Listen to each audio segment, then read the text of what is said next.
अब अगला एग्जाम्पल को ध्यान से समझोगे।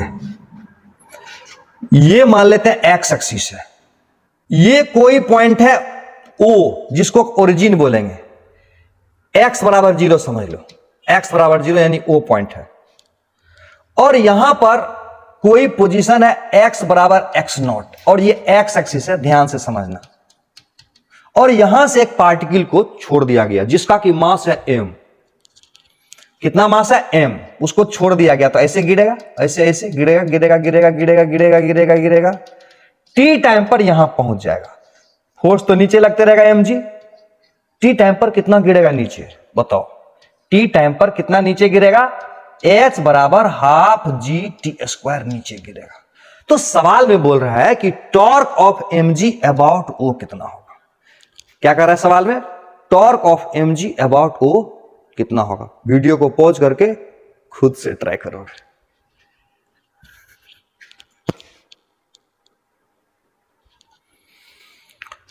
कर लिया, बहुत आसान है। देखो अभी तुमको क्या सिखाए थे, टॉर्क बराबर होगा फोर्स और गुना फोर्स के लाइन ऑफ एक्शन से परपेंडिकुलर दूरी। यानी टॉर्क बराबर क्या बताए, टॉर्क बराबर लेना है फोर्स और गुना फोर्स के लाइन ऑफ एक्शन से आर परपेंडिकुलर, आर मतलब दूरी और परपेंडिकुलर दूरी। यानी फोर्स का लाइन ऑफ एक्शन क्या है, ये है फोर्स का लाइन ऑफ एक्शन। ये तो मेरा आर है ना, ये मेरा आर है, तो क्या आर ले ले, नहीं कभी नहीं आर लेना है। फोर्स का परपेंडिकुलर दूरी हुआ ये x बराबर 0 है और x बराबर x नॉट है, परपेंडिकुलर दूरी कितना होगा x नॉट। तो बहुत आसान है, torque of mg about o बराबर हो जाएगा, mg हुआ फोर्स और इसका परपेंडिकुलर डिस्टेंस हुआ x नॉट। इस तरह से बनाओगे तो सवाल जल्दी जल्दी बन जाएगा। समझ में आ रहा है, यस। अगला एग्जांपल करो, एक ही एग्जांपल से सब चीज समझ में नहीं आता है। नेक्स्ट देखो, देखो मान लेते हैं ये एक्स एक्सिस है और ये है वाई एक्सिस, सही है। और एक बॉडी को यहां से फेंका गया तो ऐसे जाकर गिरेगा, u वेलोसिटी से फेंका गया। कितना से फेंका गया, u वेलोसिटी से।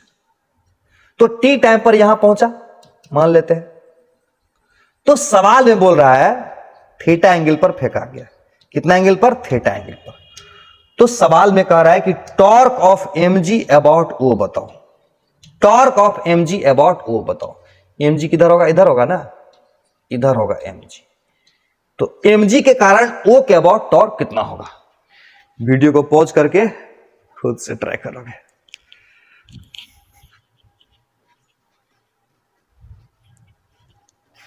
कर लिया, ऐसे करोगे ना तो ऑफलाइन वाली 100% फीलिंग्स आएगी और सवाल जल्दी जल्दी बना पाओगे। हड़बड़ाना नहीं है, हाँ सीखना है ना। तो बहुत आसान है, टॉर्क ऑफ mg बराबर क्या होगा, फोर्स हुआ mg और mg का लाइन ऑफ एक्शन ये हुआ। अब परपेंडिकुलर दूरी कितना होगा, ये अगर ux होता है और ये अगर uy होता है तो t टाइम पर पूछ रहा था, t टाइम पर, तो t टाइम पर x दूरी कितना हो जाएगा, x दूरी, ये दूरी x बराबर कितना होगा, x बराबर ux into T plus half ax into T square. और तुमको तो पता है कि ax बराबर 0 होता है, तो x बराबर हो जाएगा ux इंटू टी, ux का जो भी वैल्यू होगा। तो torque of mg about o बराबर क्या होगा, torque of mg about o क्या होगा, ये होगा mg हुआ फोर्स, अब परपेंडिकुलर डिस्टेंस हुआ ux इंटू टी। अच्छा बताओ टॉर्क का डायरेक्शन किधर होगा, टॉर्क का डायरेक्शन किधर होगा, उस पे दिमाग मत खराब करोगे। जैसे ये O है तो इसके अबाउट टॉर्क निकालेंगे इसका, तो ये टॉर्क किधर लगाएगा, क्लॉकवाइज में लगाएगा, नहीं क्लॉकवाइज में। यानी R इधर हुआ, F इधर हुआ, तो ऐसे भी R क्रॉस F करोगे, R ऐसे हुआ, समझने का कोशिश करोगे, तो ये हुआ R और ये हुआ F। R का डायरेक्शन देखो इधर हो गया, mg का डायरेक्शन इधर हो गया, तो r अक्रॉस f अंदर गया। लेकिन ऐसे नहीं करोगे, जो मैं बता रहा हूं उससे करोगे ना जल्दी हो जाएगा, ऐसे भी समझ लेना जरूरी है। तो टॉर्क बराबर इसके अबाउट टॉर्क लेंगे, तो इसके अबाउट ये जो टॉर्क लगाएगा ना क्लॉकवाइज हो जाएगा ना, क्लॉकवाइज। तो क्लॉकवाइज को उंगली घुमाओ, ऐसे करो, अंदर गया, यस, टॉर्क का डायरेक्शन अंदर की तरफ हो जाएगा। समझ में आ रहा है? यस। अब नेक्स्ट देखो, अब इस तरह के सवाल को ध्यान से समझोगे। जैसे बोलेगा कि टॉर्क अबाउट ए बताओ, और ए का कोऑर्डिनेट दे दिया x1, y1, z1, ठीक। और ये है बी का कोऑर्डिनेट दे दिया गया x2, y2, z2, और यहां पर कोई फोर्स लगा इधर F बराबर दे दिया Fxi, Fyj और Fzk, ये दे दिया F। Torque of F about A, about A बोले तो ये समझना है कि A से पास करेगा एक्सिस। अगर टॉर्क अबाउट A बोले तो क्या करना है, A से पास करता हुआ एक्सिस समझना है। और ये मेरा R के जगह पर मेरा हो जाएगा AB, ये ध्यान रखना, R के जगह क्या हो जाएगा, AB हो जाएगा मेरा। तो कैसे करोगे, तो सबसे पहले R बराबर निकाल लोगे AB।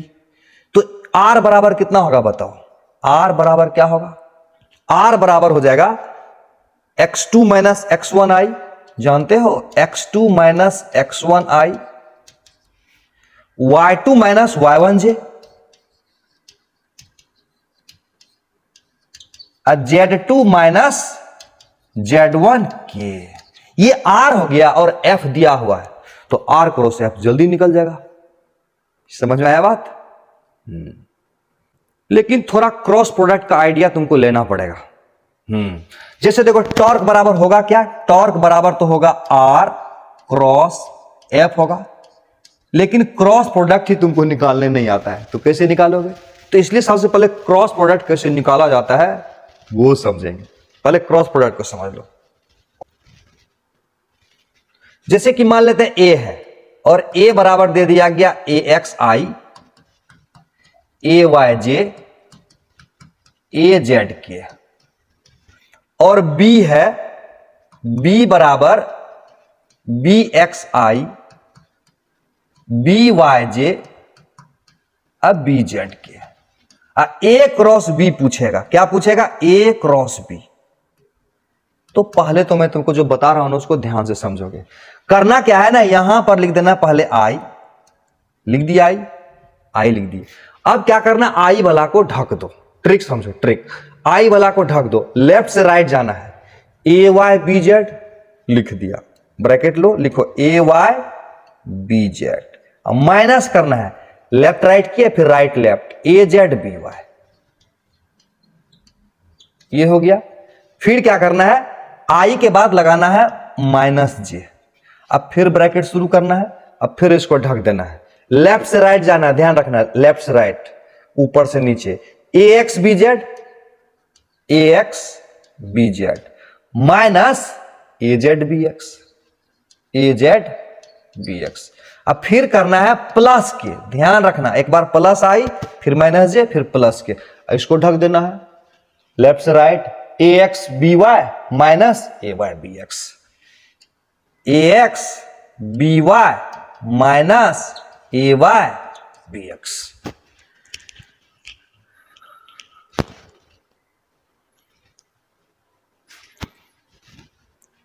ये फंडा समझ में आ गया। इसको ऐसे भी हम लोग करते हैं, लेकिन वैसे मत करो, थोड़ा स्मार्ट बनो। ऐसे कर देते हैं, करना क्या है, ऐसे ऐसे डिटर्मिनेंट बना देते हैं, ऐसे ऐसे, इसको डिटर्मिनेंट बोलते हैं, सही है।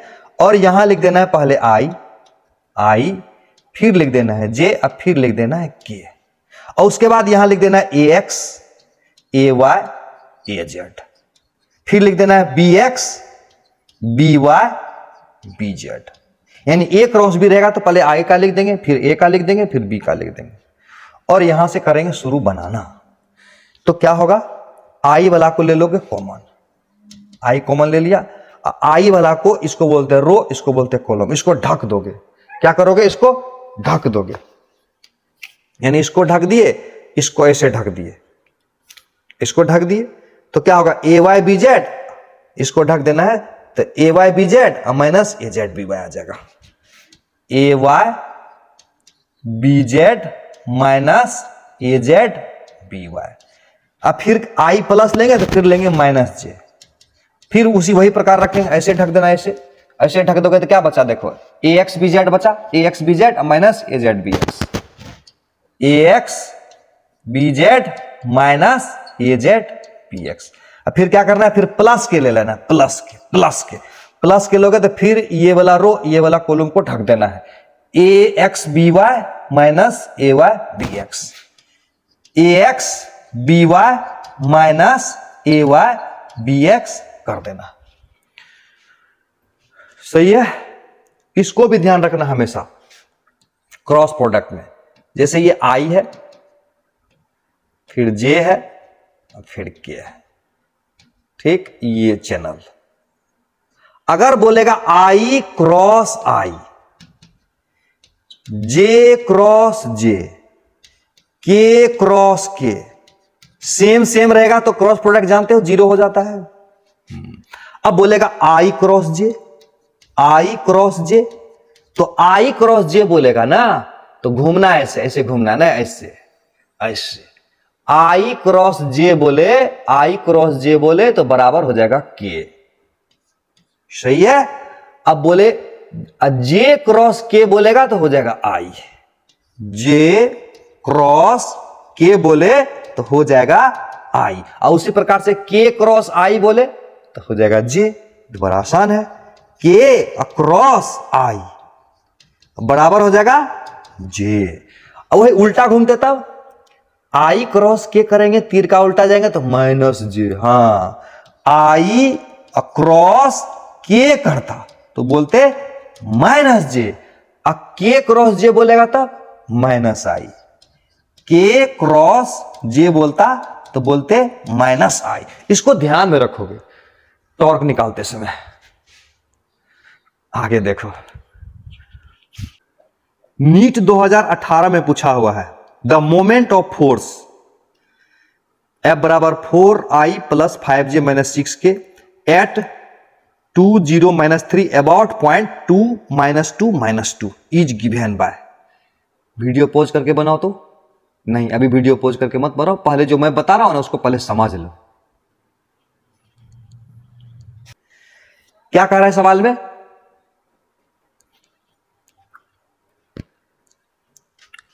कह रहा है सवाल में कि इस पॉइंट के अबाउट टॉर्क निकालो, इस पॉइंट के अबाउट 2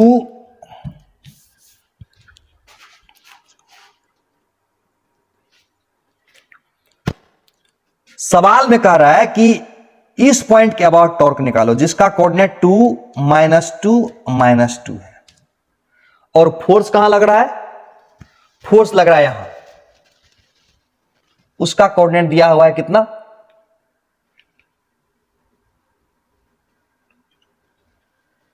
2 0 माइनस 3, इसको ए मान लो इसको बी मान लो, तो ये हुआ मेरा आर, सही है। अब फोर्स दिया हुआ यहां पर ये दिया हुआ है फोर्स, तो ये हुआ मेरा आर और ये हुआ मेरा एफ, नहीं ये हुआ आर, इसका पोजीशन वेक्टर लेना ए के रिस्पेक्ट में, और ये हुआ मेरा एफ। तो आर वाला मेरा कितना होगा, आर का वैल्यू मेरा कितना हो जाएगा, आर का वैल्यू मेरा हो जाएगा ए बी, सही है। और ये ए बी बराबर कितना होगा पता है, 2 माइनस 2 करेंगे 0 आई हो जाएगा, और 0 माइनस माइनस 2 करेंगे तो क्या होगा, 0 माइनस माइनस 2 तो कितना हो जाएगा 2j।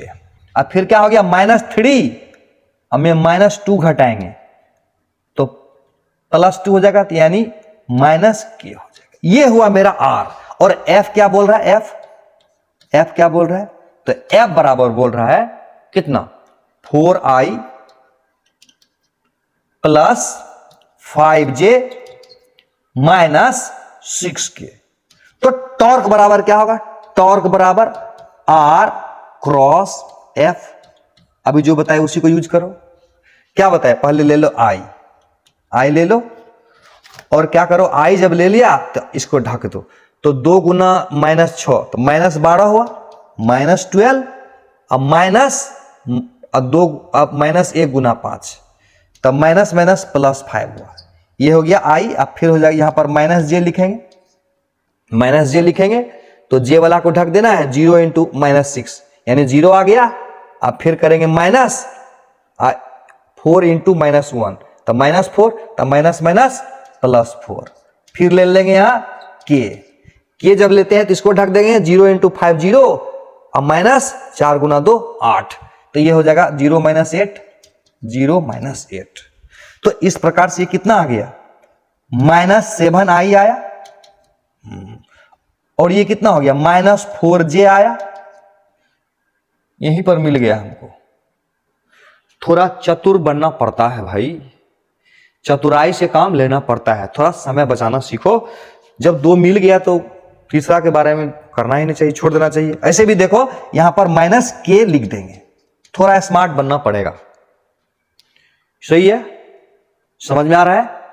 यस। अगला सवाल है नीट 2020 का, इसको खुद से ट्राई करके देखो तो। यस,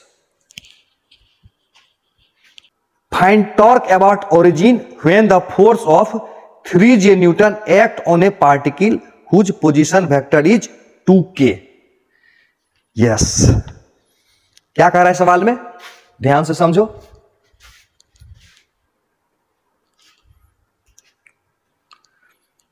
कह रहा है ओरिजिन के अबाउट टॉर्क बताओ कितना होगा, उस पॉइंट के अबाउट जिस पॉइंट का पोजीशन वेक्टर है 2k, और फोर्स जो लग रहा है वो बराबर दिया हुआ है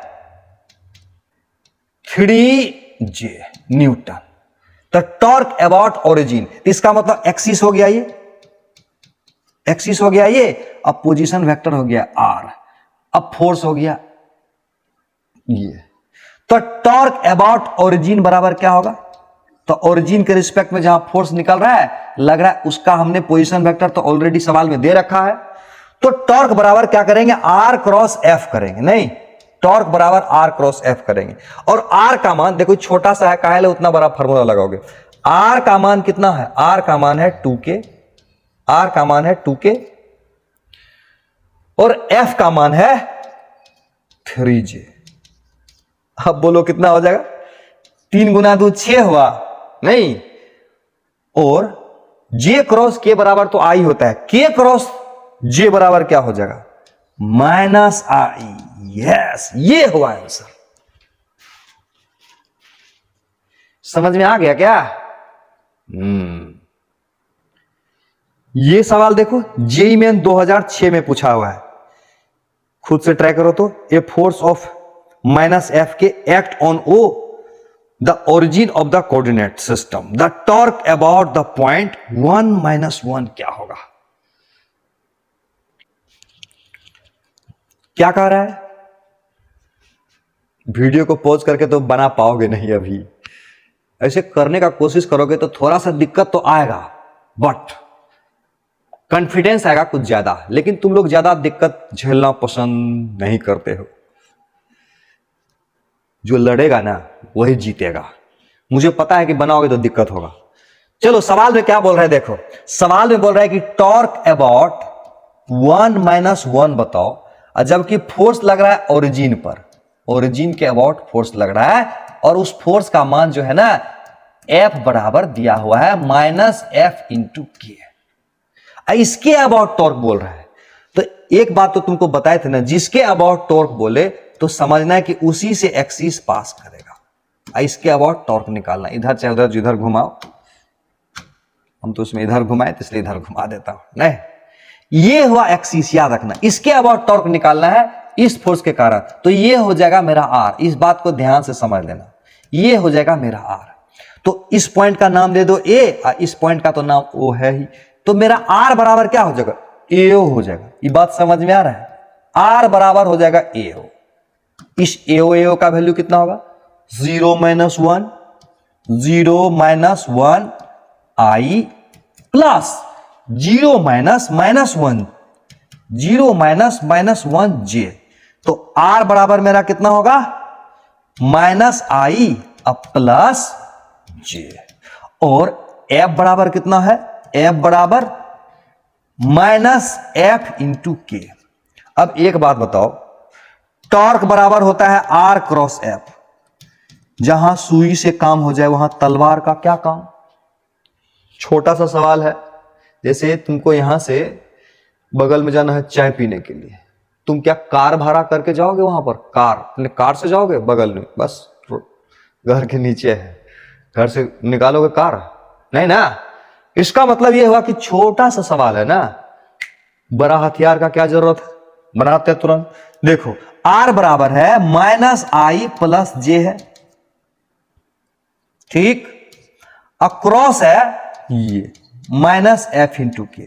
अब देखो छोटा सा क्रॉस करना है, बड़े हथियार लगाने का क्या जरूरत है, वो जो डिटर्मिनेंट वगैरह लगा रहे थे वो नहीं लगाना है, डायरेक्ट कर देना है क्रॉस प्रोडक्ट। देखो कैसे, देखो माइनस आई, देखो पहले आई क्रॉस के क्या होगा बताए थे, याद है, आई क्रॉस क्या होगा, इधर है आई, नहीं आई के बाद जे आए और जे के बाद अगर के आए तो आई क्रॉस जे बराबर के, जे क्रॉस के बराबर आई, के क्रॉस आई बराबर जे। तो आई क्रॉस के बराबर माइनस जे, तो ये माइनस माइनस प्लस हो गया, माइनस माइनस प्लस, ठीक है। एफ को बाहर में रख दो, पहले एफ को रख दो बाहर में, एफ को रख दिए बाहर में, ये माइनस एफ को रख दो बाहर, माइनस एफ को हम बाहर में रख दिए, ठीक है। यहां समझना माइनस एफ नहीं है, तो यहां आई क्रॉस के माइनस जे, अब माइनस माइनस प्लस जे हो जाएगा, नहीं अब फिर आएगा देखो जे क्रॉस के, जे क्रॉस के बराबर आई, तो आंसर हो गया माइनस एफ जे प्लस आई, माइनस एफ। समझ में आ गया, वेरी गुड। अगला सवाल देखो, ये सवाल देखो नीट 2009 और जेईई मेन 2003 में पूछा हुआ है। इस तरह के कॉन्सेप्ट में तो तुमको मैं वेक्टर से ही एक्सपर्ट बना चुका हूं, वेक्टर से। कहां से, वेक्टर से, उसी में सीख चुके हो।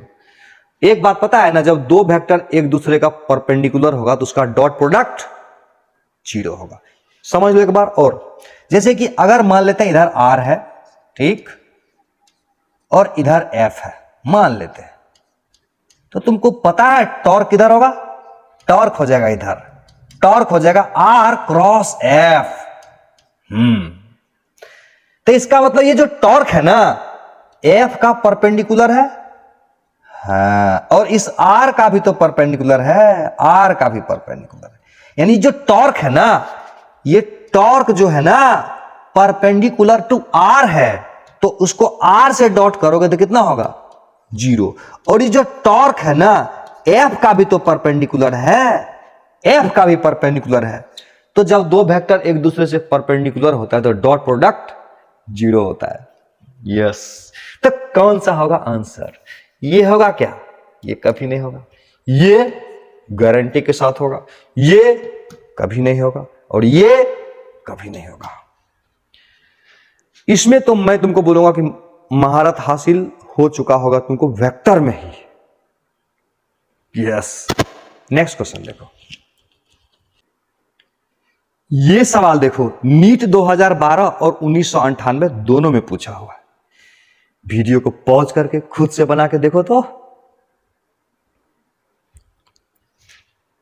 क्या कह रहा है सवाल में, टोटल टॉर्क अबाउट ओ जो है ना जीरो है, और हमको पता है कि टोटल टॉर्क जीरो होता है, तो इसका मतलब जितना टॉर्क एंटी क्लॉकवाइज में होगा उतना ही टॉर्क क्लॉकवाइज में होगा। हाँ, तो बहुत अच्छा से क्लियर है कि ये परपेंडिकुलर दूरी अगर आर है तो ये भी परपेंडिकुलर दूरी आर ही होगा, और ये भी परपेंडिकुलर दूरी आर ही होगा, आर आर आर। अब देखो, तो इसका मतलब हुआ कि नेट टॉर्क जीरो है, तो इसका मतलब हुआ एंटी क्लॉकवाइज टॉर्क बराबर क्लॉकवाइज टॉर्क, यानी टॉर्क एंटी क्लॉकवाइज में जितना होगा टॉर्क क्लॉकवाइज में उतना ही होगा। अब यहां पर पकड़ लो, ये हुआ एक्सिस हमारा, ये हुआ एक्सिस। यस, अब देखो ये चाहता है कि क्लॉकवाइज नाचे और ये चाहता है एंटी क्लॉकवाइज नाचे, तो क्या तो टॉर्क एंटी क्लॉकवाइज में कितना है, टॉर्क एंटी क्लॉकवाइज में कितना है, बोले थे कि एंटी क्लॉकवाइज टॉर्क को पॉजिटिव मान लो, तो एंटी क्लॉकवाइज टॉर्क को पॉजिटिव मानो तो ये भी लगा सकते हो, पहले इसी को लगा दिखाता हूं, तो ये दिखाएगा एंटी क्लॉकवाइज में नहीं, ये दिखाएगा क्लॉकवाइज में, तो ये हो जाएगा F1 into R plus F2 into R, ये हुआ एंटी क्लॉकवाइज टॉर्क ने, और अब बराबर हो जाएगा F3 into are clockwise torque. तो यहां से क्या हो जाएगा, यहां से हो जाएगा F1 प्लस F2 बराबर F3 ने, हो जाएगा F1 प्लस F2 बराबर F3। ये एक तरीका है। दूसरा तरीका देखो, नेट टॉर्क बराबर 0 करना है हमको, तो नेट टॉर्क 0 का मतलब क्या हुआ, इसके अबाउट देखो, इसके अबाउट टॉर्क, ये देखो ये एंटी क्लॉकवाइज टॉर्क को प्लस मानो, तो क्या हुआ F1 R हो जाएगा प्लस F2 R हो जाएगा, और ये क्लॉकवाइज घुमा रहा है ना, तो माइनस F3 R हो जाएगा, ये हो जाएगा नेट टॉर्क। अब बराबर 0 कर दिया, तो यहां से क्या हो गया F1 प्लस F2 बराबर F3। समझ में आ गया? यस।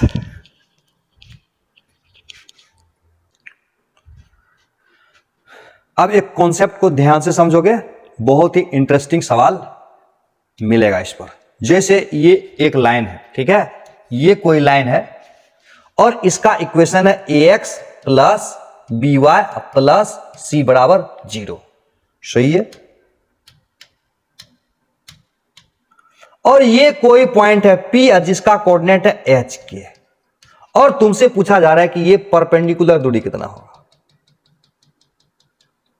ये परपेंडिकुलर दूरी कितना होगा, यानी r परपेंडिकुलर बोल सकते हो कितना होगा, ये r परपेंडिकुलर, ये लाइन है, इस लाइन का equation ax plus b y plus c बराबर 0 है, और इससे ये परपेंडिकुलर दूरी कितना होगा।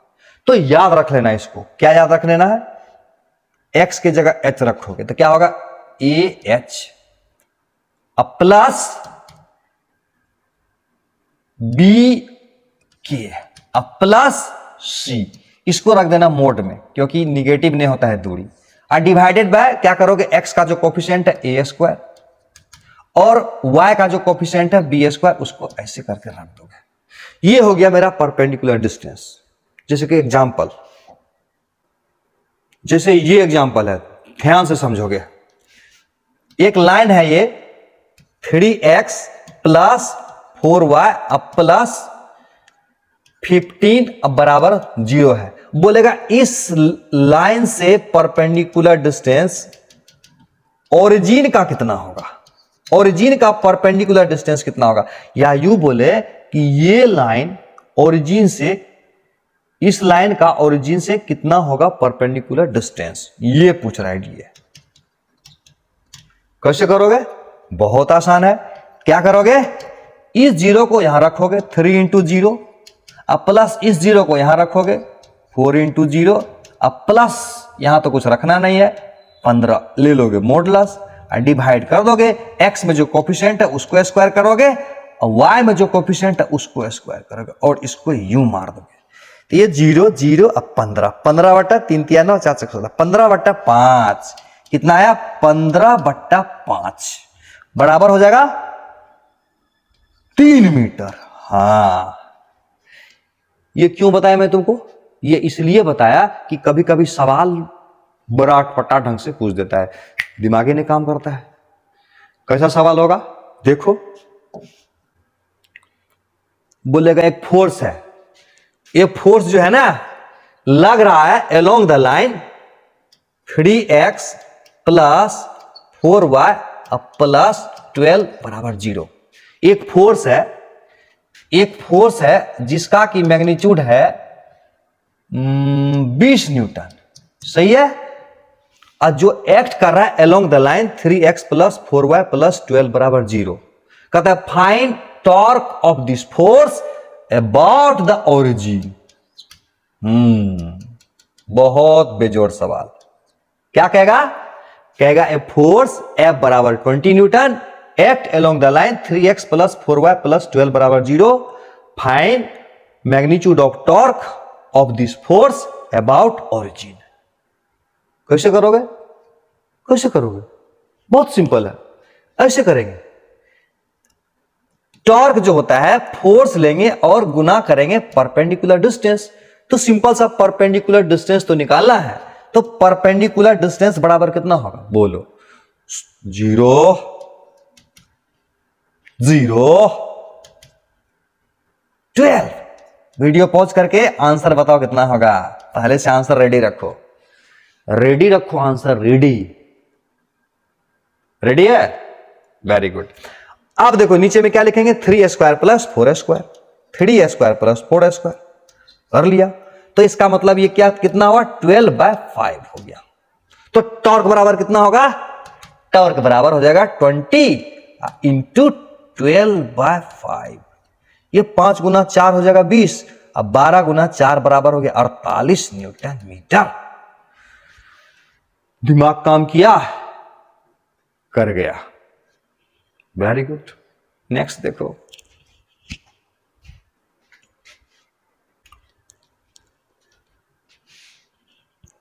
अगला कॉन्सेप्ट को ध्यान से समझोगे। यस, ये फोर्स कपल नाम सुने हो? क्या होता है फोर्स कपल? यस, पढ़ लो ध्यान से क्या लिखा हुआ है। जैसे कि मान लेते हैं ये एक बॉडी है। क्या है? बॉडी। बॉडी है तो रंगीन बना देता हूं बॉडी को। और इस बॉडी पर एक फोर्स लग रहा है इधर और एक फोर्स लग रहा है इधर, और दोनों मैग्नीट्यूड में बराबर है। दोनों मैग्नीट्यूड में बराबर है और दोनों के बीच का दूरी हम मान लेते हैं d, मान लेते हैं d।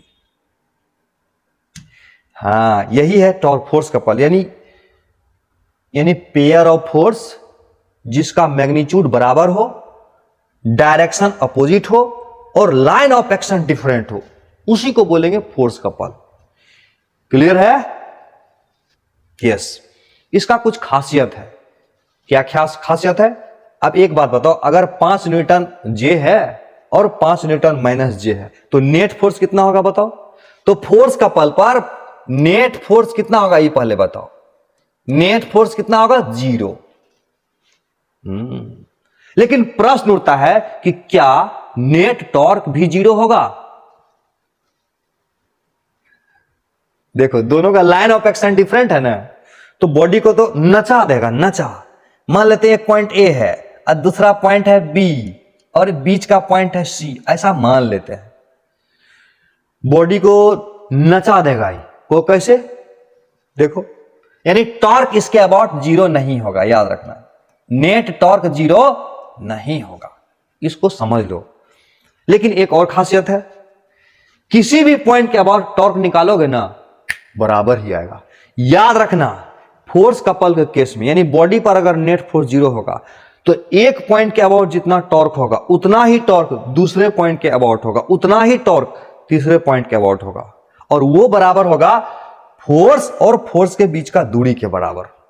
देखना चाहोगे? देखो, तो पहले टॉर्क अबाउट ए निकालते हैं। क्या चाहते हैं? Torque about A. वेक्टर डाल के देख लेता हूं। टॉर्क अबाउट ए यानी इसके अबाउट टॉर्क, यहां तो इसके अबाउट टॉर्क निकालेंगे तो इसके कारण टॉर्क कितना होगा? 0 हो जाएगा, और इसके कारण टॉर्क एंटी क्लॉकवाइज होगा नहीं, तो इसके कारण टॉर्क होगा ऐसे, यानी ये हो जाएगा R और ये हो जाएगा F, तो टॉर्क हो जाएगा ऐसे एंटी क्लॉकवाइज में। तो कितना हो जाएगा? Force into perpendicular distance. Direction किधर होगा? ऐसे को के मान सकते हो तो मान लो के, नहीं R इधर F इधर, तो R क्रॉस F ये भी मान सकते हो, या कह सकते हो कि इसके अबाउट एंटी क्लॉकवाइज में बॉडी घूमेगा, तो एंटी क्लॉकवाइज मतलब ऐसे और ऐसे मतलब के। तो टॉर्क अबाउट तुमने ए निकाला, तो उसी प्रकार से टॉर्क अबाउट बी बताओ क्या होगा? टॉर्क अबाउट बी मतलब क्या होगा? इसके अबाउट टॉर्क, इसके अबाउट टॉर्क देखोगे तो इसके कारण टॉर्क कितना होगा? 0। खाली ये वाला लगाएगा टॉर्क, तो ये टॉर्क कैसे है? क्लॉकवाइज नहीं है, क्लॉकवाइज है नहीं, एंटी क्लॉकवाइज है, एंटी क्लॉकवाइज है ना। तो फोर्स है F और टॉर्क ऐसे हो जाएगा, ऐसे मतलब ऐसे, यानी फोर्स हुआ F और दूरी हुआ D, ये हुआ K, यानी इसके अबाउट भी टॉर्क हो गया इतना। अब बच गया C। टॉर्क अबाउट C देखो तो क्या आएगा? टॉर्क अबाउट C इसके अबाउट टॉर्क देखो, ये भी घुमा रहा है एंटी क्लॉकवाइज में, ये भी घुमा रहा है एंटी क्लॉकवाइज में, तो एंटी क्लॉकवाइज में के मानते हैं यानी प्लस पॉजिटिव हो जाएगा, यानी एंटी क्लॉकवाइज में ये हो गया एफ इंटू डी बटा टू, एफ इंटू डी बटा टू, डायरेक्शन हो गया के, अब प्लस इसके वजह से एफ इंटू डी बटा टू, यानी force into perpendicular distance, direction तो जाएगा के ना, क्योंकि दोनों एंटी क्लॉकवाइज में ही घुमाना चाहता है, तो एफ डी बटा टू, एफ डी बटा टू, यानी एफ हुआ डी, ये हुआ के। मजा आ गया। क्या मजा आया? एक पॉइंट के अबाउट जितना टॉर्क है उतना ही टॉर्क बी के अबाउट भी है, दूसरे पॉइंट के अबाउट भी है, और उतना ही टॉर्क तीसरे पॉइंट के अबाउट है। समझ में आया? हाँ। और उसका वैल्यू कितना है? दोनों फोर्स के में से किसी एक का मैग्नीट्यूड गुना बीच का दूरी। अगर ऐसा रहेगा तो कैसे बनाओगे? जैसे कि मान लेते हैं ये बॉडी है और एक फोर्स लग रहा है इधर इधर, और एक फोर्स जो है ना इधर लग रहा है, इधर इधर, ये दोनों मैग्नीट्यूड में बराबर है, और यहां इसका लाइन ऑफ एक्शन ये है और इसका लाइन ऑफ एक्शन ये है, तो क्या फोर्स कपल बना रहा है? बना रहा है, बिल्कुल बना रहा है। तो रंगीन बना दो, बॉडी है, इस पर एक फोर्स इधर लग रहा है, एक फोर्स इधर लग रहा है, तो फोर्स कपल बनाया। टॉर्क का वैल्यू कितना होगा? मान लेते हैं ये देखो, ये देखो, मान लेते हैं ये वाला दूरी है ए और ये वाला दूरी है बी, तो टॉर्क बताओ फोर्स कपल के कारण कितना होगा? यस, फोर्स का मतलब हुआ टॉर्क का मतलब हुआ किसी एक फोर्स का मैग्नीट्यूड, दोनों तो बराबर ही है, अगुना दोनों के लाइन ऑफ एक्शन के बीच का दूरी। लाइन ऑफ एक्शन के बीच का दूरी कितना होगा? ए। ये हो गया टॉर्क। याद रखना, फोर्स कपल के कारण बॉडी पर कपल है और फोर्स है, यानी जोड़ा है, इक्वल एंड अपोजिट है, तो नेट फोर्स जीरो हो जाएगा। लेकिन क्या नेट टॉर्क भी जीरो होगा? बिल्कुल नहीं। वो इसलिए क्योंकि उसका लाइन ऑफ एक्शन अलग अलग है, ये बॉडी को नचा देगा। ठीक, तो उसका खासियत यह है कि एक पॉइंट के अबाउट जितना टॉर्क होगा उतना ही टॉर्क दूसरे पॉइंट के अबाउट भी होगा, और उसका जो वैल्यू होगा फोर्स का मैग्नीट्यूड अगुना फोर्स के लाइन ऑफ एक्शन के बीच का दूरी। जैसे देखो, इसका लाइन ऑफ एक्शन किधर था? ऐसे था ना, इसका लाइन ऑफ एक्शन ये है और इसका लाइन ऑफ एक्शन ये है, तो फोर्स का मैग्नीट्यूड एफ हुआ और दोनों के लाइन ऑफ एक्शन के बीच का दूरी ये हुआ ए। ये लंबाई नहीं देखना है, फोर्स के लाइन ऑफ एक्शन से परपेंडिकुलर दूरी देखना है। मजा आ गया? नेक्स्ट देखो,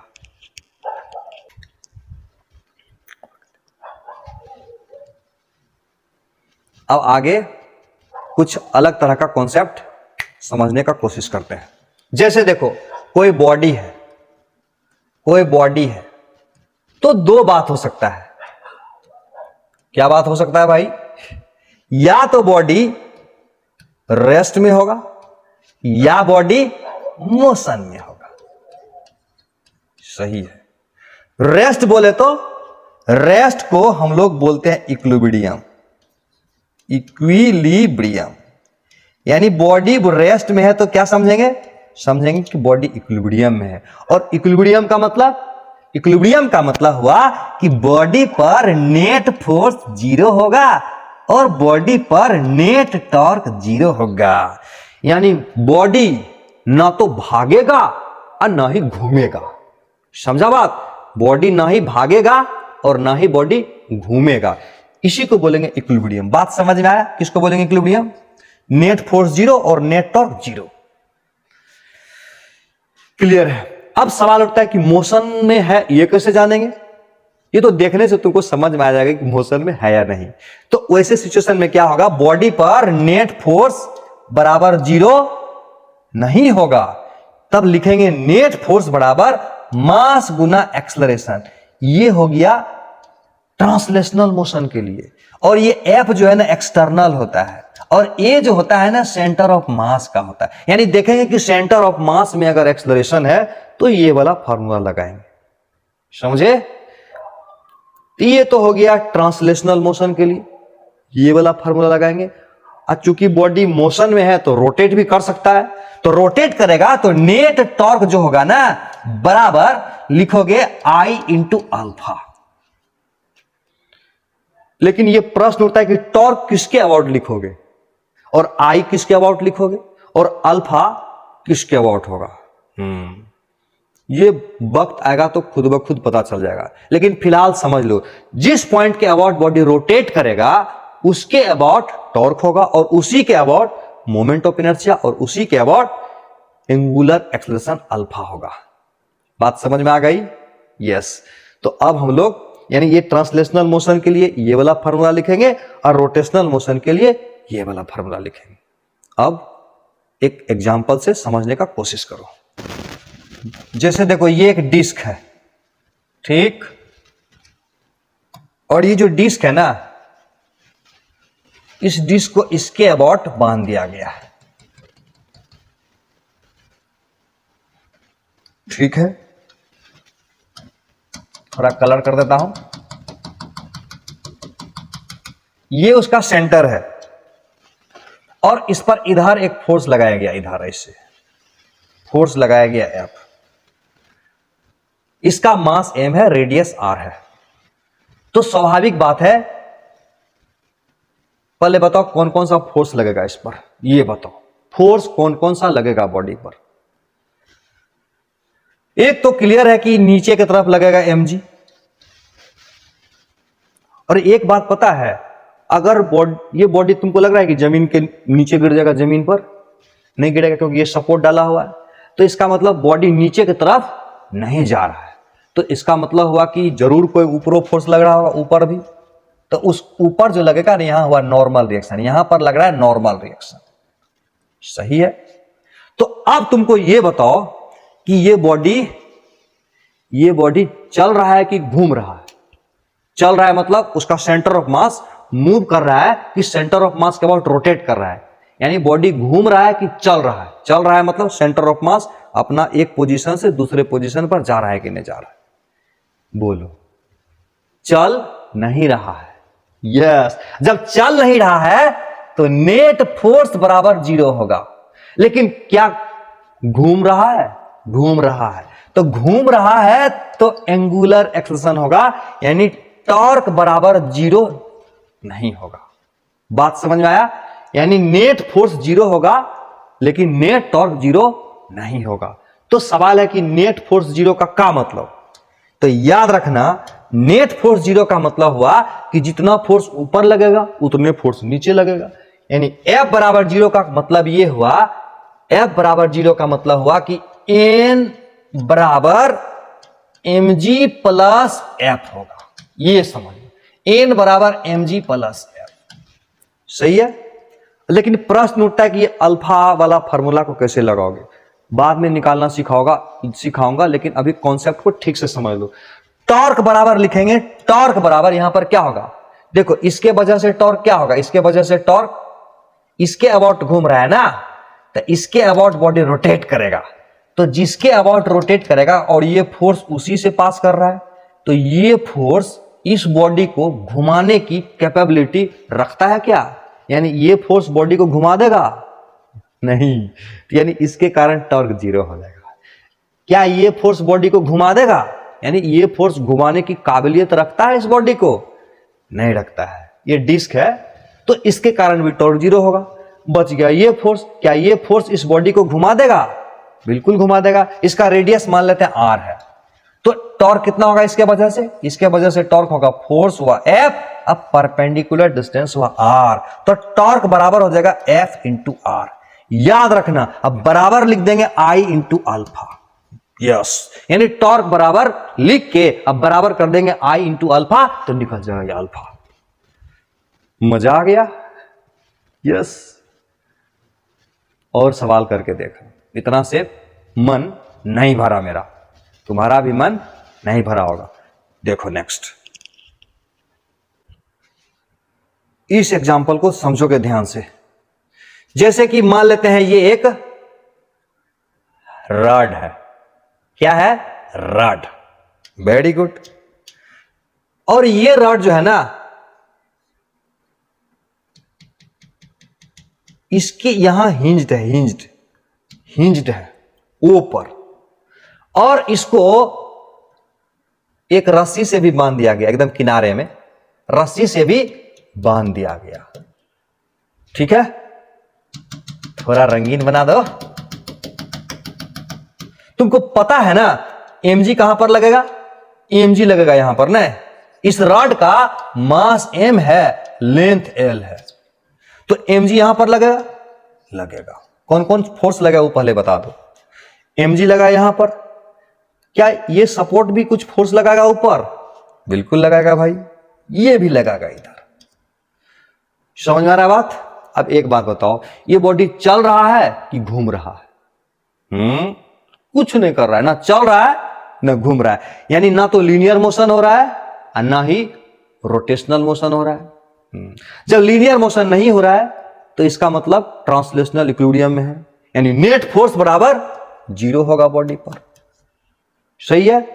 और घूम भी नहीं रहा है तो नेट टॉर्क भी 0 होगा बॉडी पर। समझ में आ गया बात? तुमसे पूछेगा सवाल में इस n का मान कितना होगा और इस t का मान कितना होगा, बताओ। n का मान कितना होगा और t का मान कितना होगा, बताओ। मुझे पता है कि तुम कैलकुलेट करके परेशान हो जाओगे तब जाके बनेगा, लेकिन ये छोटा छोटा सवाल का आंसर पता ही रखना चाहिए। कितना होगा देखो, ये देखो किनारे में है, रॉड यूनिफॉर्म है, ये बीच में है, तो इसका मतलब आधा वजन ये ले रहा होगा, आधा वजन ये ले रहा होगा। तो इसका मतलब t का मान जब निकालोगे ना तो वो आ जाएगा mg/2, और इस n का मान भी निकालेंगे ना अभी तो वो आ जाएगा mg/2। कैसे आएगा, इसको हम लोग इस कॉन्सेप्ट से देख लेते हैं। अब देखो, अगर बॉडी ट्रांसलेशनल इक्विलिब्रियम में है तो नेट फोर्स 0 हो गया। नेट फोर्स 0 का मतलब जितना फोर्स लगेगा ऊपर उतने लगेगा नीचे। देखो, जितना हमको इधर लगाओगे उतने इधर लगाओगे, हालत खराब हो जाएगा, लेकिन मूव नहीं करेंगे। समझ में आ रहा है कि नहीं बात? पूरा समझदार है। यस। तो अगर बॉडी पर नेट फोर्स 0 होगा तो ऊपर का फोर्स बराबर नीचे का फोर्स। ऊपर कितना है, ऊपर है n, और कितना है t, बराबर कितना हो जाएगा mg। n प्लस t, ऊपर नीचे mg, दोनों बराबर हो जाएगा। यस। अब देखो, बॉडी पर तो नेट टॉर्क भी 0 होगा, लेकिन सवाल उठता है कि किसके अबाउट नेट टॉर्क 0 होगा? किसके अबाउट? इसके अबाउट कि इसके अबाउट कि इसके अबाउट? ये किनारे में ध्यान रखना। जब बॉडी घूम ही नहीं रहा है तो इसका मतलब सब पॉइंट के अबाउट ना टॉर्क 0 होगा। हाँ, यानी सब पॉइंट के अबाउट टॉर्क 0 होगा। ठीक है? तो टॉर्क क्या होगा? टॉर्क 0 होगा, तो हम लोग लिखते हैं torque about O. Torque about O लिखते हैं तो बराबर 0 होगा। तो नेट टॉर्क 0 हो जाएगा, तो तुम याद कर लेना, एंटी क्लॉकवाइज में जितना टॉर्क होगा उतने टॉर्क होगा क्लॉकवाइज में, यानी एंटी क्लॉकवाइज टॉर्क बराबर clockwise torque. Anti clockwise torque बराबर क्लॉकवाइज टॉर्क। जैसे इस ये अगर एक्सिस है मेरा, ये अगर मेरा एक्सिस है तो इस एक्सिस के अबाउट एंटी क्लॉकवाइज में ये नचाना चाहता है, और ये चाहता है कि, यानी इस रस्सी को काट दोगे तो ये mg इधर घुमा देगा ना। यानी इसके अबाउट टॉर्क लेते हैं तो इसके कारण टॉर्क कितना हो जाएगा? 0, क्योंकि जो एक्सिस है ना उसी से ये पास कर रहा है। अगर फोर्स एक्सिस से पास करे तो उस फोर्स के कारण टॉर्क 0, यानी इसके अबाउट इसको घुमाने की क्षमता नहीं है, तो इसलिए इसके कारण टॉर्क हो जाएगा 0। तो इसका मतलब इसके अबाउट ये लगाएगा, यानी ये चाहता है एंटी क्लॉकवाइज में घूमे, यानी इसके कारण टॉर्क होगा एंटी क्लॉकवाइज और इसके कारण टॉर्क होगा क्लॉकवाइज। तो ये दूरी कितना है? L है ना, ये दूरी कितना है? L है, और ये दूरी कितना है? L/2 है। तो इसके वजह से टॉर्क एंटी क्लॉकवाइज में T इंटू L हो जाएगा, फोर्स इंटू परपेंडिकुलर डिस्टेंस, और इसके कारण टॉर्क होगा क्लॉकवाइज में, इसके कारण तो 0 हो गया, mg into L/2, mg into L/2। देखो L कट गया तो T बराबर कितना हो गया? यहां से T बराबर यहां हो गया mg/2। L कट गया तो mg/2 हो गया, और ये वाला T अगर रख दोगे इसमें, ये वाला T अगर इसमें रख दोगे तो ये mg/2 हुआ, ये mg है तो n बराबर भी mg/2 हो जाएगा। फंडा क्लियर है? मजा आ रहा है? यस। अगला एग्जांपल देखो, शीट का। शीट रखोगे अपने पास में, नोट्स को, हैंड रिटन नोट्स को पास में जरूर रखोगे, मदद करेगा। टूल्स है ना, टूल्स हमेशा काम को आसान कर देता है। शीट का अगला एग्जाम्पल को ध्यान से समझोगे। ये है एक रॉड, क्या है भाई? रॉड है। इस रॉड के को इस एंड से भी बांध दिया गया है और इस रॉड को इस एंड से भी बांध दिया गया है। ठीक, ऐसे लिख देता हूं, ऐसे ये सपोर्ट है,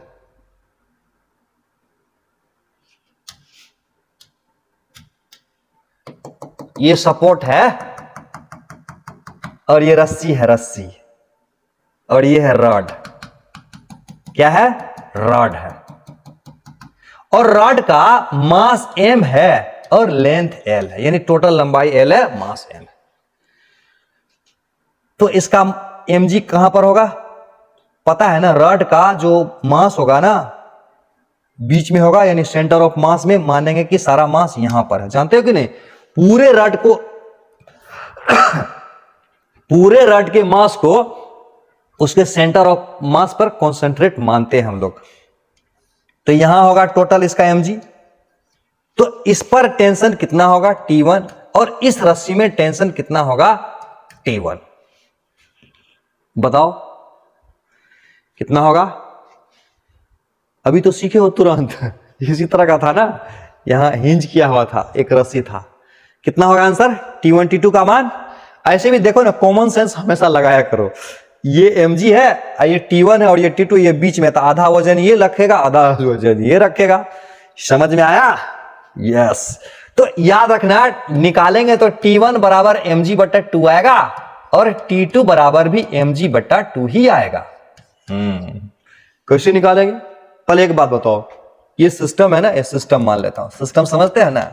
हाँ, ये सिस्टम हुआ। अब ये बताओ, ये चल रहा है कि घूम रहा है? मतलब translational motion, centre of mass एक जगह से दूसरी जगह जा रहा है कि नहीं जा रहा है? चल रहा है, मतलब सेंटर ऑफ मास एक जगह से दूसरी जगह जा रहा है कि नहीं जा रहा है, वो हुआ चल रहा है कि नहीं चल रहा है। और घूम रहा है कि नहीं घूम रहा है? पंखा घूम रहा है, समझ रहे हो कैसे घुमा जाता है बॉडी को? तो चल रहा है कि घूम रहा है? ना चल रहा है ना घूम रहा है। यानी ये ट्रांसलेशनल इक्विलिब्रियम में भी है, रोटेशनल इक्विलिब्रियम भी है। ट्रांसलेशनल इक्विलिब्रियम का मतलब नेट फोर्स बॉडी पर 0, और नेट फोर्स 0 का मतलब जितना फोर्स ऊपर लगेगा उतने नीचे लगेगा। वीडियो को पॉज करके खुद से बना ही लो ना, प्रूव कर दो T1 T2 का वैल्यू इतना आएगा। कर दोगे ना? हाँ। तो नेट फोर्स 0 होगा तो क्या होगा? T1 ऊपर और T2 ऊपर, ऊपर हो गया टोटल और नीचे हो गया mg।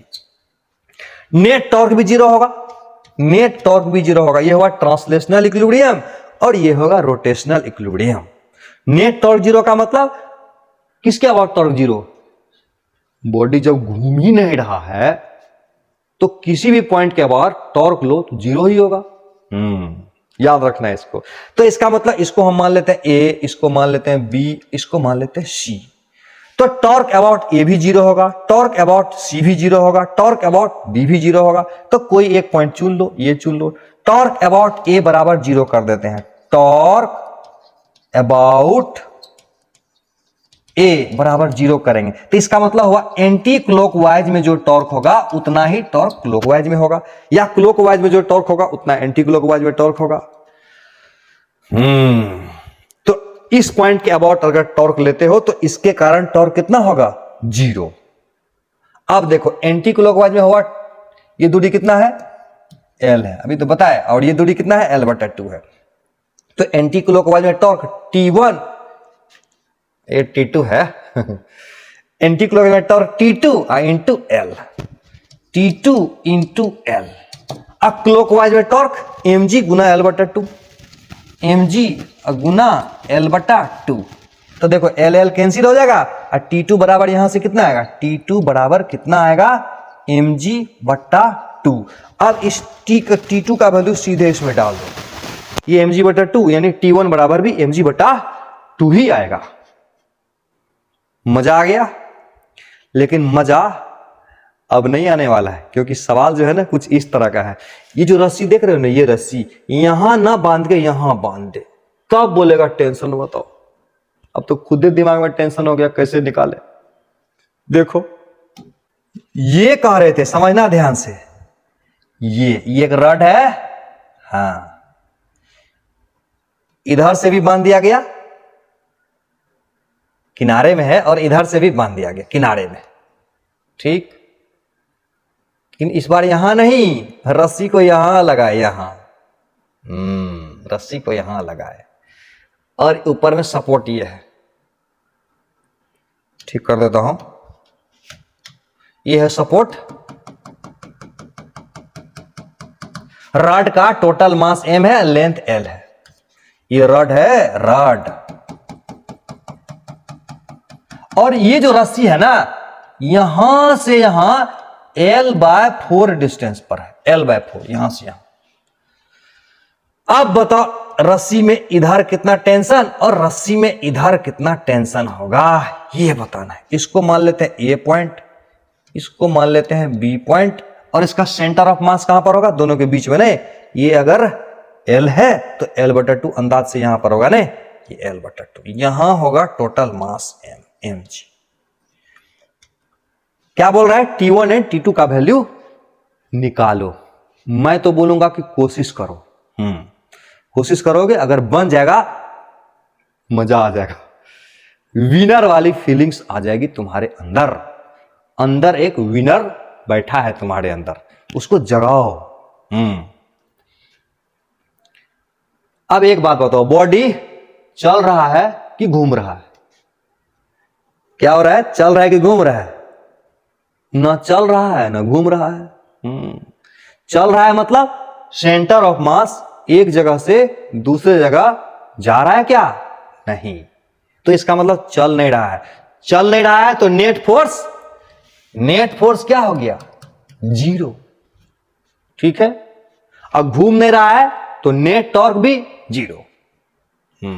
जब नेट फोर्स 0 होगा तो इसका मतलब बॉडी पर नेट फोर्स 0 है, सिस्टम पर। ये सिस्टम है, ध्यान रखना, इस सिस्टम पर नेट फोर्स 0 है, तो इसका मतलब हुआ जितना फोर्स ऊपर उतने फोर्स नीचे।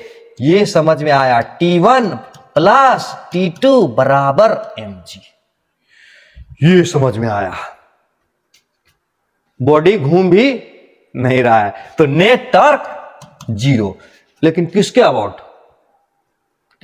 Net torque 0? हर पॉइंट के अबाउट नेट टॉर्क 0, क्योंकि बॉडी घूम ही नहीं रहा है तो इसके अबाउट भी नेट टॉर्क 0, इसके अबाउट भी नेट टॉर्क 0, और इसके अबाउट भी नेट टॉर्क 0।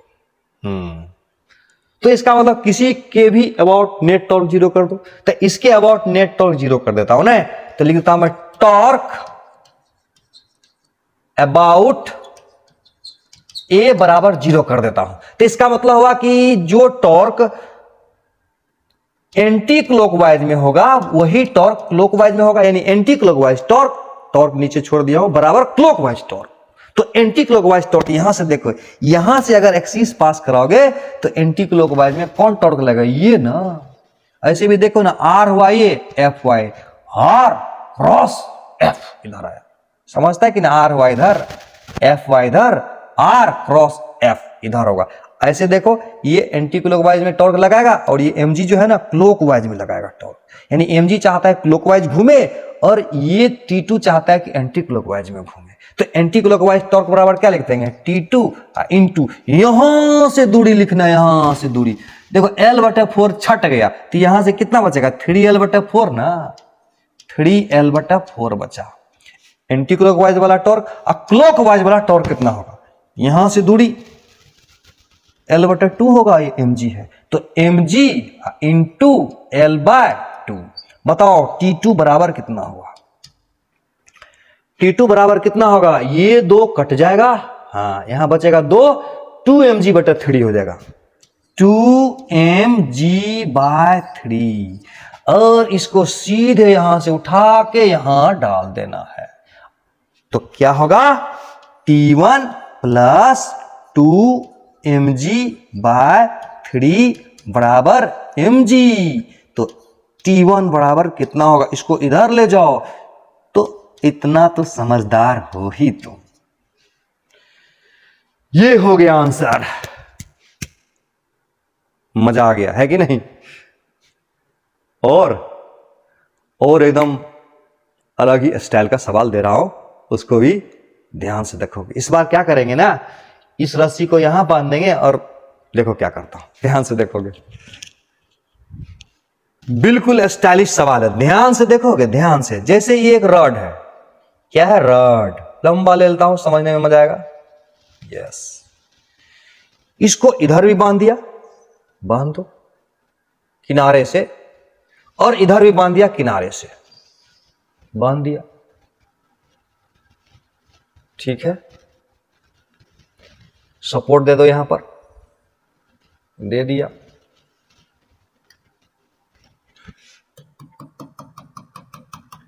कहानी में ट्विस्ट क्या है समझो, ये तो समझ में आ गया। ये क्या चीज है, ये हमारा रॉड है,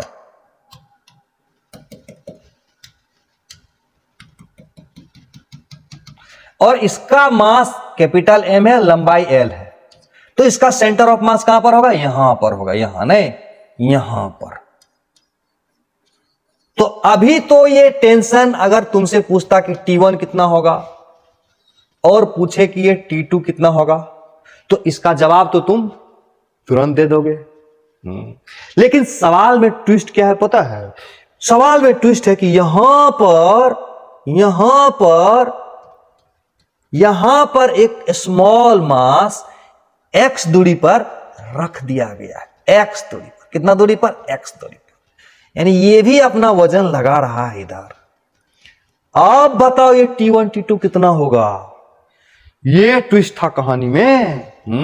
ये ट्विस्ट था, बनेगा क्या, क्यों नहीं, बिल्कुल बनेगा, क्यों नहीं बनेगा, ट्राई करके देखो।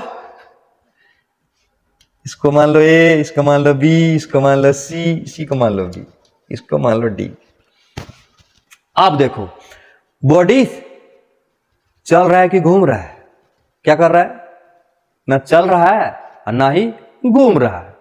और चल नहीं रहा है तो मतलब नेट फोर्स जीरो, और घूम नहीं रहा है तो नेट टॉर्क जीरो।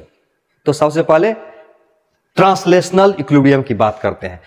तो चल नहीं रहा है तो नेट फोर्स जीरो, और नेट फोर्स जीरो का मतलब जितना फोर्स ऊपर उतने फोर्स नीचे लगा दो। ऊपर में कितना है देखो, T1 है, और क्या है, T2 है, और कोई है, और कोई नहीं। नीचे में क्या है, ये mg है और ये mg है, ये mg है और ये mg है, कैपिटल mg और स्मॉल mg। ध्यान से देखना, एक बात हो गई। दूसरा बात, बॉडी तो घूम भी नहीं रहा है तो रोटेशनल इक्विलिब्रियम भी है। तो इसका मतलब नेट टॉर्क अबाउट ए भी zero, net torque about B भी zero, net torque about C भी जीरो। कोई भी पॉइंट ले लो, हर पॉइंट के अबाउट टॉर्क जीरो ही होगा। तो किसी भी पॉइंट के अबाउट नेट टॉर्क जीरो कर दो, कर देता हूं, किसके अबाउट कर दो, यहां लिखता हूं मैं टॉर्क अबाउट ओ, न ए कर देता हूं, ए बराबर जीरो लिखता हूं मैं, यानी ए के अबाउट नेट टॉर्क जीरो है। नेट टॉर्क जीरो का मतलब ए के अबाउट जितना टॉर्क एंटी क्लॉकवाइज में होगा उतने टॉर्क क्लॉकवाइज में होगा। तो इसका मतलब हुआ कि एंटी क्लॉकवाइज टॉर्क बराबर क्लॉकवाइज टॉर्क, इसके नीचे लिख रहा हूं मैं। तो इसके अबाउट एंटी क्लॉकवाइज टॉर्क कितना है, कितना है, T2 नहीं इंटू एल, हो गया एंटी क्लॉकवाइज। अब कोई नहीं एंटी क्लॉकवाइज में, बाकी क्लॉकवाइज है, इसके कारण क्लॉकवाइज कितना होगा, mg into L by two, नहीं mg into L by two, और फिर ये mg, ये हो जाएगा स्मॉल mg इंटू x। अब सवाल में दे देगा कि x कितना होगा, दे देगा ना। तो यहां से देखो T2 आएगा, और इस T2 को सीधे यहां से उठा के यहां डाल देंगे, तो T1 आ जाएगा खुद ब खुद। अब एक सवाल है एनसीईआरटी का, एग्जाम्पल में 7.8 नंबर। एनसीईआरटी का जो भी सवाल होगा उसको जरूर बना जाओगे अच्छा से। क्या है एनसीईआरटी का सवाल, देखो ये सवाल है, पहले पढ़ लो ठीक से क्या लिखा हुआ है, पढ़ लिया। अब देखो क्या बता रहा हूं मैं, क्या कह रहा है सवाल में, कह रहा है कि मेटल बार है, क्या है, मेटल बार, थोड़ा लंबा बनाता हूं। ये कलर जच नहीं रहा है। ये मेटल बार है, सही है। और ये मेटल बार जो है 70 सेंटीमीटर लंबा है। कितना है? 70 सेंटीमीटर लंबा है। और ये 4 केजी का है, 4 केजी का है। दे दिए भाई। और ये बोल रहा है कि 2 चाकू के नोक पर रखा हुआ है। ये चाकू का नोक, ये मान लेते हैं चाकू है। क्या है? चाकू है। चाकू का ये नोक है। इस नोक पर यहां से 10 सेंटीमीटर और यहां से 10 सेंटीमीटर पर ये चाकू का नोक है, उस पर ये रखा हुआ है। ये सही है। तो इसका मतलब हुआ, एक और चीज दिखा दिया हुआ है। ये तो 10 सेंटीमीटर होगा और ये भी 10 सेंटीमीटर सवाल में दिया हुआ है। ये तो क्लियर हो गया। ये क्लियर हो गया कि दोनों के बीच का दूरी कितना होगा? 50 सेंटीमीटर। और बोल रहा है कि इस इंच से या इस इंच से, किसी भी इंच से 30 सेंटीमीटर पर एक मांस को लटका दिया गया। मांस को 6 केजी। कितना? 6 केजी। 6 केजी। इसका मतलब कितना फोर्स लगाएगा? 60 न्यूटन लगाएगा। और इसका अपना सेंटर ऑफ मास 4 केजी का है, तो कितना फोर्स लगाएगा? 4G, यानी 40 न्यूटन। 4G हो जाएगा। तो सवाल में बोल रहा है कि चाकू के नोक मेटल बार पर कितना फोर्स लगाएगा? N1 यहां, N2 यहां। अब एक बात बताओ, तो क्या ये N1 N2 बराबर हो जाएगा? बराबर तो हो जाता, ये नहीं लटकाते तब। नहीं, ये नहीं लटकाते तब ये और ये बराबर हो जाता। 2 केजी इधर, यानी 20 न्यूटन इधर, अब 20 न्यूटन इधर लग जाता। लेकिन ये जो है ना, मामला बिगाड़ दिया। यानी टोटल नीचे लग रहा है 100, तो ऊपर भी दोनों मिला के 100 होगा। अब बताओ, बॉडी चल रहा है कि बॉडी घूम रहा है? एक क्लियर हो गया कि ना तो बॉडी चल रहा है और ना ही बॉडी घूम रहा है। ये अब समझ में आ गया। तो जब बॉडी चल नहीं रहा है तो नेट फोर्स कितना होगा? 0। और नेट फोर्स 0 का मतलब जितना फोर्स ऊपर लगेगा उतने फोर्स नीचे लगेगा। ये बात समझ में आ गया तुमको? ऊपर कितना है? N1 है, अब प्लस N2 है। और नीचे कितना है? 60, 40, 100। डायरेक्टली दो ना, 100 न्यूटन। ये तो समझ में आ गया। नेट टॉर्क 0 भी है क्या? बॉडी घूम भी नहीं रहा है ना, तो नेट टॉर्क 0 है। नेट टॉर्क 0 का मतलब किसके अबाउट नेट टॉर्क 0 हो? जब बॉडी घूम ही नहीं रहा है तो कोई भी पॉइंट ले लो, सबके अबाउट नेट टॉर्क 0। समझ में आ गया। तो इस पॉइंट को मान लेता हूं A और इसको मान लेता हूं B, बाकी को छोड़ देता हूं। कितना मानेंगे? ये दूरी यहां से कितना? ये दूरी यहां से, अच्छा से समझ लो, यहां से 30 बोला है, यहां से कितना बोला है? 30 बोला है। तो यहां से यहां कितना होगा? 20 हो जाएगा नहीं। और ये दूरी कितना होगा? 50 सेंटीमीटर। और ये दूरी 10 सेंटीमीटर। और ये दूरी 10 सेंटीमीटर। सवाल में दिया हुआ है, हमने कुछ बोल रहे हैं, सवाल में दिया हुआ। तो टॉर्क अबाउट, नेट टॉर्क 0 होगा। किसके अबाउट? ए के अबाउट कर देते हैं। तो टॉर्क अबाउट ए हम 0 करेंगे। टॉर्क अबाउट ए निकाल के 0 करेंगे। तो इसका मतलब ए के अबाउट एंटी क्लॉकवाइज टॉर्क बराबर क्लॉकवाइज टॉर्क। तो एंटी क्लॉकवाइज टॉर्क कितना होगा? N2। तुमको समझ में आ रहा है ना? इसके अबाउट ये एंटी क्लॉकवाइज टॉर्क लगाएगा, ये क्लॉकवाइज लगाएगा। तो एंटी क्लॉकवाइज में torque N2 into 50, N2 into 50। अब बराबर क्लॉकवाइज में टॉर्क, इसके कारण तो टॉर्क 0 हो जाएगा इसके वजह से। ये तो कितना एंटी क्लॉकवाइज ना क्लॉकवाइज लगा। क्लॉकवाइज में 40 गुना 25 ने, 40 गुना 25। अब प्लस प्लस प्लस 60 गुना 20, 60 गुना 20, कुल मिला के N2 इंटू 50 बराबर हो जाएगा 1000 यहां हुआ और 60 गुना 20 1200 यहां हुआ, तब कुल मिला के 2200 हो गया यहां पर। तो N2 बराबर लिख दोगे, 50 से भागा कर दोगे, गुना भाग करने आता है, 0 0 कट गया, 5 चौका 20, 4 5 चौका 20, 2 5 चौका 20, 44 न्यूटन। इसको यहां रख दो 44। तो इसीलिए N1 बराबर कितना हो जाएगा? ये 44 हो गया, दोनों मिला के 100 है, तो ये हो जाएगा 56 न्यूटन। मजा आया? आ रहा है। अब आगे देखो।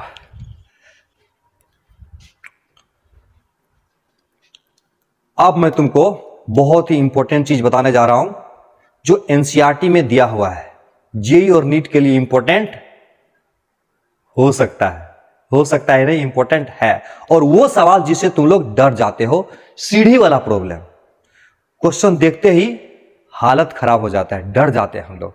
लेकिन मैं तुमको विश्वास दिलाता हूं कि अगले 20 मिनट में तुम्हारा ये डर उड़ जाएगा, कभी डर नहीं होगा, एकदम फास्ट बनाओगे सवाल।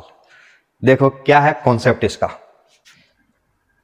ये एक लैडर है, ये एक दीवार है, वॉल है। क्या है? दीवार, अंग्रेजी में बोलते हैं वॉल। ये वॉल जो है ना स्मूथ रहेगा, यानी जेईई एंड नीट में ये दीवार स्मूथ रहेगा। जितना बोल रहा हूं ना उतने समझो। जब बोल रहा हूं कि स्मूथ रहेगा तो स्मूथ रहेगा JEE and main and NEET में। लेकिन जेईई एडवांस में रफ दे सकता है।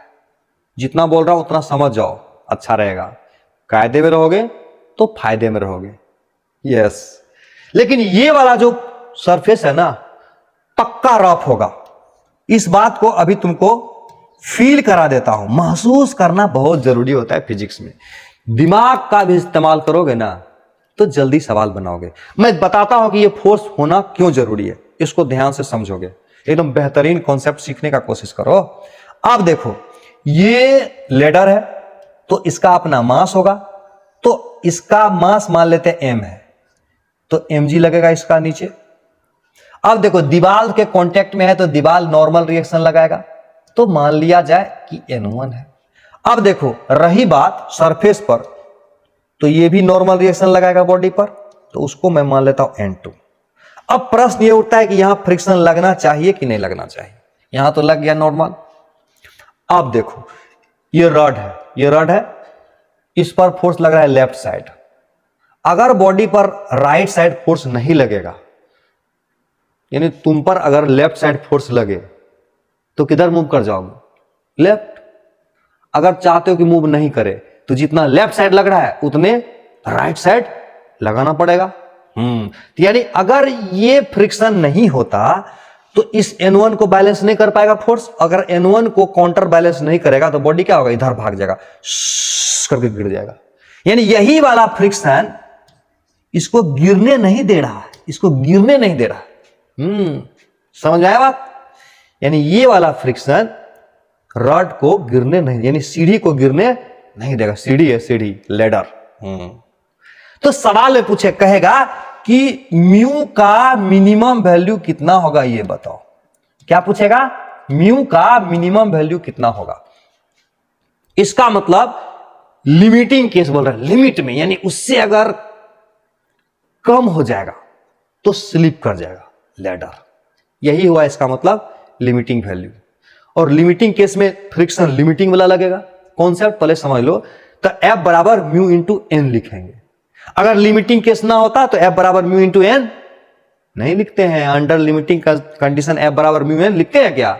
नहीं लिखते हैं। यानी लिमिटिंग केस में ही F बराबर म्यू इंटू एन लिखेंगे। समझ में आया बात?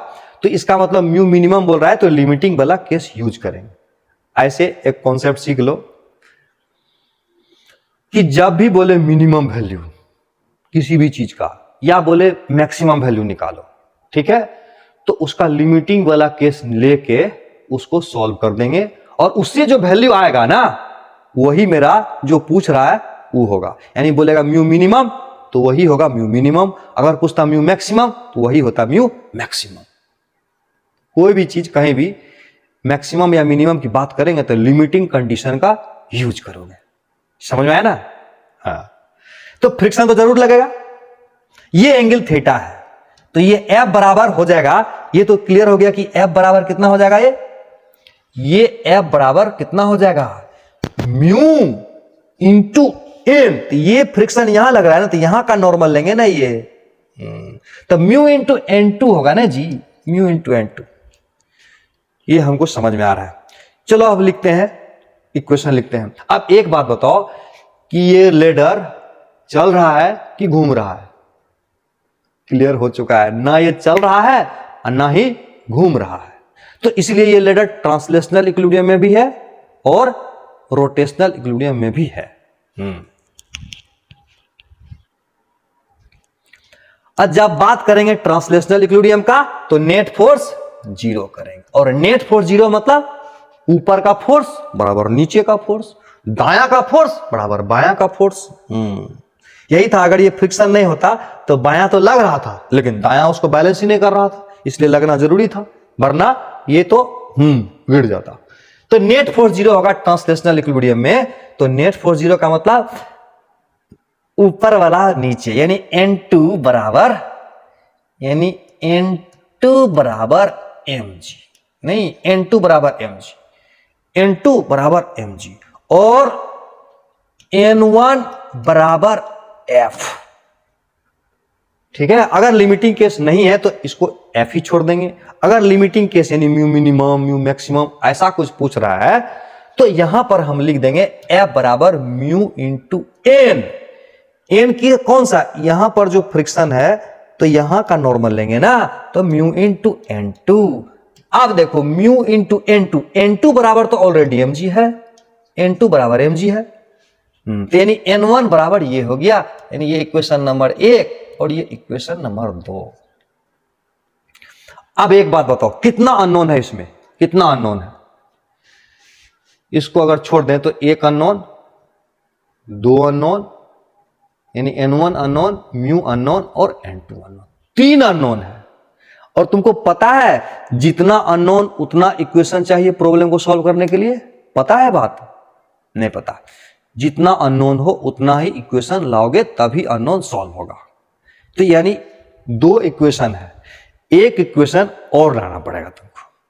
ये बात समझ में आ गया? तो वो एक इक्वेशन क्या होगा, ये ट्रांसलेशनल इक्विलिब्रियम था ना, और रोटेशनल इक्विलिब्रियम कराते हैं, नेट टॉर्क भी जीरो हो जाएगा, नेट टॉर्क भी जीरो होगा ना, किसके अबाउट? लेकिन सवाल है किसके अबाउट टॉर्क जीरो होगा?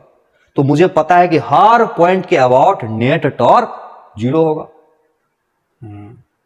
लेकिन हर पॉइंट के अबाउट तो नेट टॉर्क जीरो होगा, लेकिन प्रश्न ये उठता है कि किसके अबाउट हम जीरो करें, किसके अबाउट हम जीरो करें? सब के अबाउट तो जीरो है ही, तो किसी के भी अबाउट जीरो कर सकते हो, लेकिन जिस पॉइंट से ज्यादा फोर्स पास करे, जैसे यहां से देखो एक ही फोर्स पास कर रहा है, यहां से एक, यहां से दो, उसके अबाउट टॉर्क लिखने से, देखो इसके अबाउट टॉर्क लिखेंगे तो इसके कारण टॉर्क जीरो हो जाएगा, इसके कारण टॉर्क जीरो हो जाएगा, यानी इसी के दोनों का खाली टॉर्क निकालना पड़ेगा, इन दोनों के कारण ही खाली टॉर्क निकालना पड़ेगा। तो याद रखना है कि जिस पॉइंट से ज्यादा फोर्स पास करे उसके अबाउट टॉर्क लिख दो जीरो, तब ज्यादा मजा आएगा, यानी सवाल इजी हो जाएगा, कम से कम वेरिएबल्स इक्वेशन में आएगा, इजी हो जाएगा समाधान करना। तो हम लोग इसके अबाउट टॉर्क जीरो कर देते हैं, ए के अबाउट, किसके अबाउट? हम लोग कर देते हैं टॉर्क अबाउट ओ बराबर जीरो, टॉर्क अबाउट ओ नहीं ए, अबाउट ए बराबर जीरो कर देते हैं। तो पता है एंटी क्लॉक वाइज टॉर्क बराबर क्लॉक वाइज टॉर्क, पता है। एक बात तो पता होगा कि ये एल है, ये एल है, तो ये एल कोस थीटा होगा, ये एल साइन थीटा होगा, ये सब तो पता होगा तुमको, इस सब में तो एक्सपर्ट होगा, है कि नहीं? पता है ना, ये अगर थीटा है, ये अगर एल है, तो ये एल कोस थीटा, जिधर एंगल बनेगा उधर कोस थीटा, ये वाला एल साइन थीटा, इसमें तुम लोग बहुत माहिर हो, टेंशन नहीं है मुझे इसका। तो ये, तो इसके अबाउट टॉर्क इसके वजह से ये दूरी हो जाएगा एल साइन थीटा, समझ में आ रहा है बात? इसके कारण ये दूरी लेना पड़ेगा ना, ये फोर्स है, ये दूरी चाहिए ना, ये दूरी कितना होगा, L बाय 2 cos थीटा। ऐसे ये L cos थीटा है, उसका आधा होगा ये L है ना, ये दूरी L है, तो L cos theta L sin theta, L cos theta उसका आधा हो गया, सेंटर ऑफ मास बीच में। तो एंटी क्लॉकवाइज में टॉर्क कितना होगा, ये है, ये N1 देखो इधर जा रहा है ना, तो N1 इधर है और इससे परपेंडिकुलर दूरी ये है। तो N1 और N1 का परपेंडिकुलर दूरी L sin theta, L sin theta. अब बच गया क्लॉकवाइज टॉर्क, तो ये देगा एंटी क्लॉकवाइज में टॉर्क, यानी इसके अबाउट देखें तो ये N1 ऐसे रोटेट कराएगा एंटी क्लॉकवाइज और mg रोटेट कराएगा ऐसे ऐसे ऐसे, मतलब डायरेक्शन अंदर, ऐसे मतलब एंटी क्लॉकवाइज मतलब डायरेक्शन इधर। तो क्या हो जाएगा, mg into L/2 cos theta. और इस N1 का मान लिख दो, इस N1 का मान लिख दो, म्यू mg लिख देता हूं मैं, म्यू mg लिख देता हूं, mu mg L sin theta, L तो कट जाता था, चलिए रहने दो, mg L/2 cos थीटा। अब देखो ये L से L गया काम से, ये L गया, ये mg भी गया, ये भी चला गया।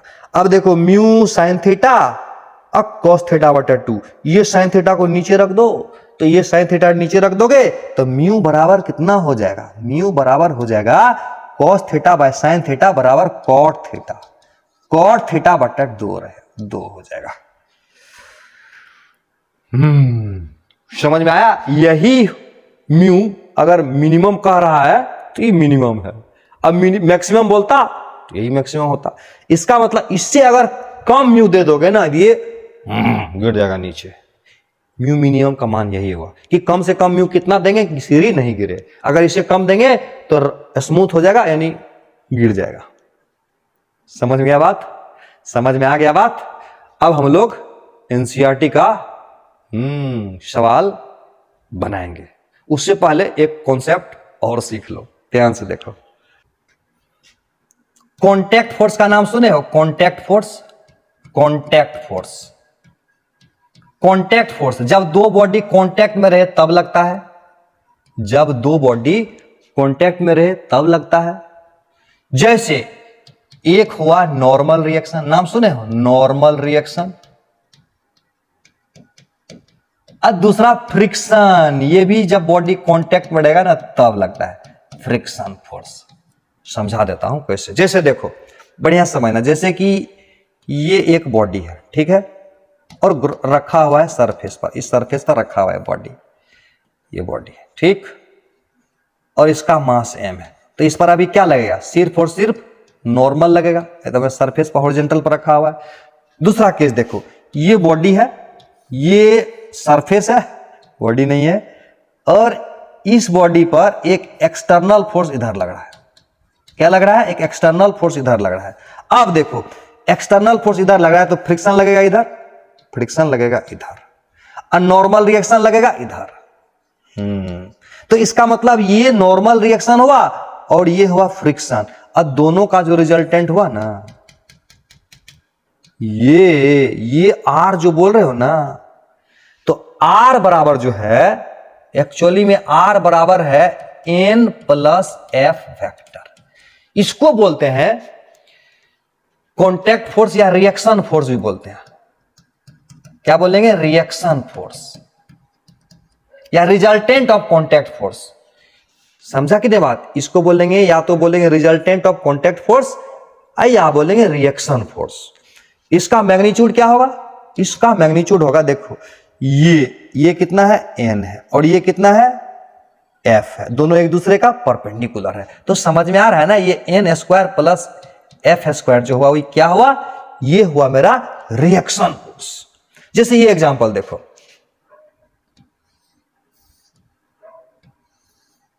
जैसे एक बॉडी है, ये बॉडी है, ठीक,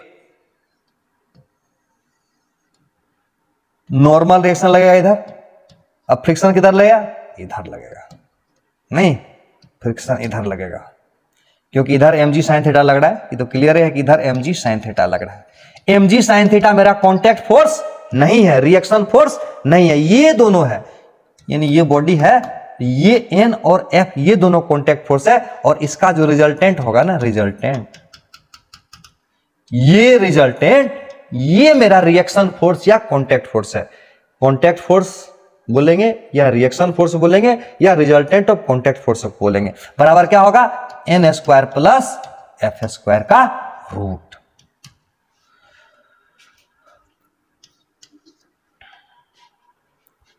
अब तुमको एक एनसीईआरटी का सवाल बना के देखना है। देखो अगला सवाल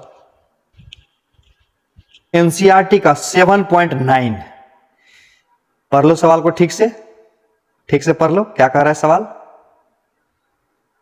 मैं समझाता हूं तुमको।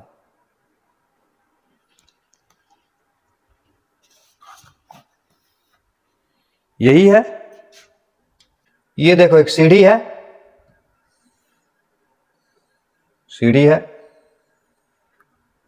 और इसका जो मास है ना 20 केजी है।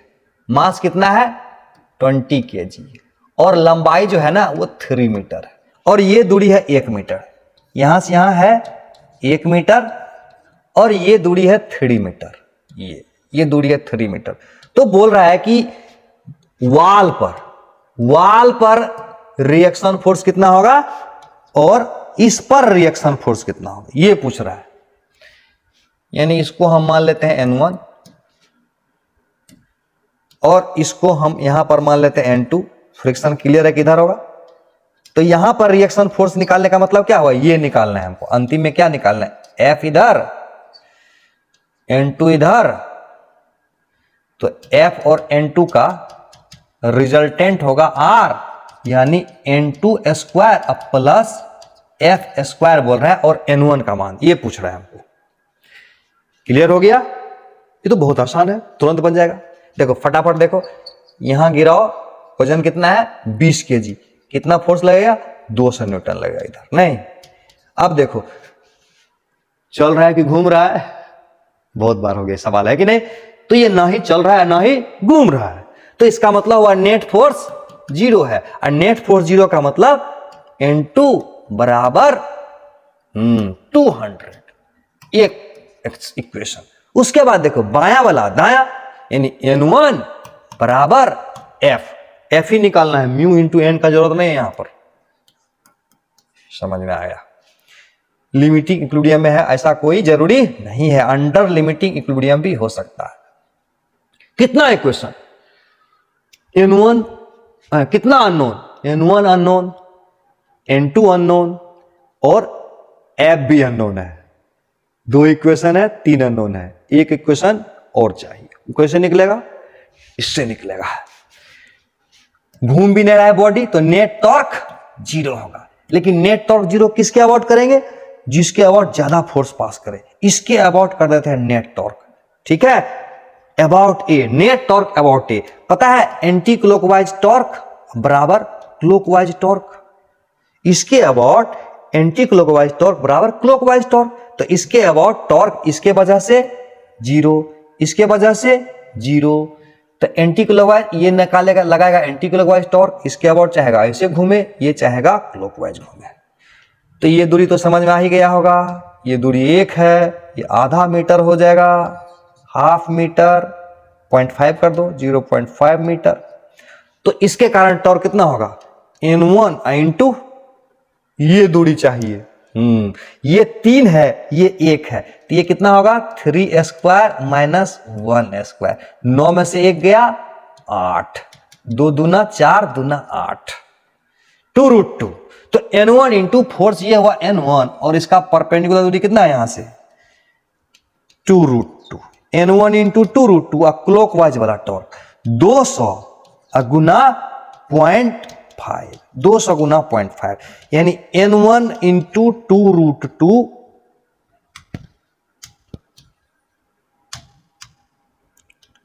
2√2 अब बराबर हो जाएगा 100। तो N1 बराबर कितना आएगा 100/2 जाएगा तो 50 होगा। अब 50/√2 यानी 25√2 आता है कि नहीं करने के लिए, इसको नहीं आता है, कर देता हूं ना। तो देखो N1 बराबर कितना होगा, N1 बराबर हो जाएगा, देखो 2 से 50 गया था 50/√2 हो जाएगा। सीखो ये सब, ऊपर नीचे √2 से गुना कर दो तो ऊपर में आएगा 50√2 और नीचे √2 से गुना करोगे तो 2 आएगा। तो N1 बराबर कितना हो गया 25√2 और F बराबर n1 बराबर 25√2, नहीं ये कितना आ गया 25√2, यानी f बराबर मेरा 25√2 आ गया, यही है मेरा f। तो f बराबर आ गया 25√2 और n2 बराबर है 200, तो इसका आंसर कितना हो गया 200 का स्क्वायर प्लस 25√2 का स्क्वायर। इसका आंसर फाइनल निकाल के एनसीईआरटी से मिला लोगे, उसको याद कर लोगे। हो सकता है यही सवाल पूछ दे डायरेक्ट, हो सकता है, क्यों नहीं हो सकता है? यस।